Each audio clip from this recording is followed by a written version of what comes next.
just said, I think is critically important. Can you repeat what you just said, please?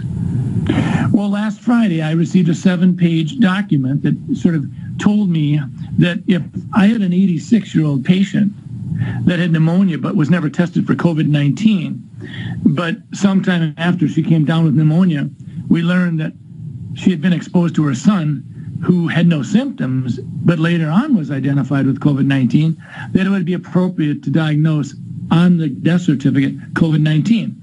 Now, we've not done that. If someone has the pneumonia after and it's in the middle of a flu epidemic, and I don't have a test on influenza, I don't diagnose influenza on the death certificate. I will say this elderly patient died of pneumonia. I don't mean to interrupt you, but my heart is sinking right now as you're telling me this. You're a doctor.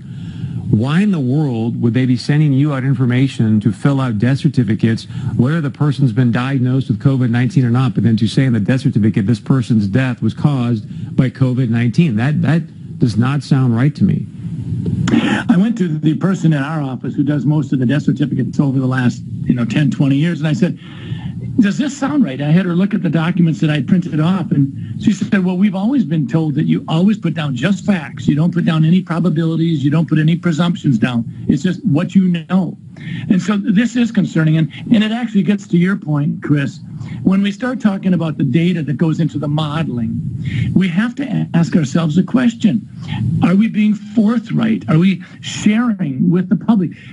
Minnesota, North Dakota, we don't need to be having it sugar-coated. We want to know what's going into your modeling. So with that being said, why would they want to skew the number of deaths due to COVID-19? If you had a pre-existing condition, and let's say the virus caused you to go to the ICU and then have a heart or kidney problem, some countries are recording that as a heart issue or a kidney issue and not a COVID-19 death.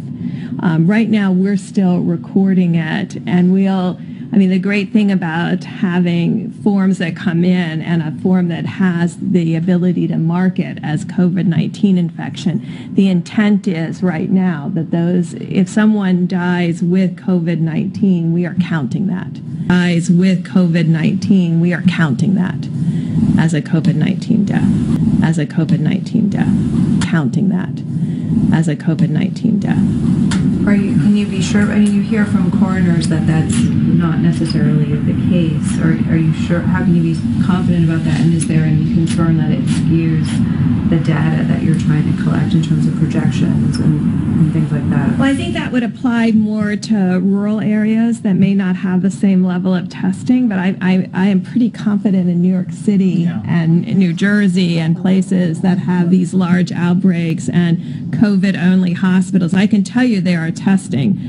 New York and New Jersey together have, by proportion, are testing extraordinarily well as Washington State and Louisiana. There's people going, Dr. Tenpenny, what's going on? What do you think? What do you think? And I just sat back and just watched. I just sat back and watched for a while because there was so much and still is so much conflicting information out there.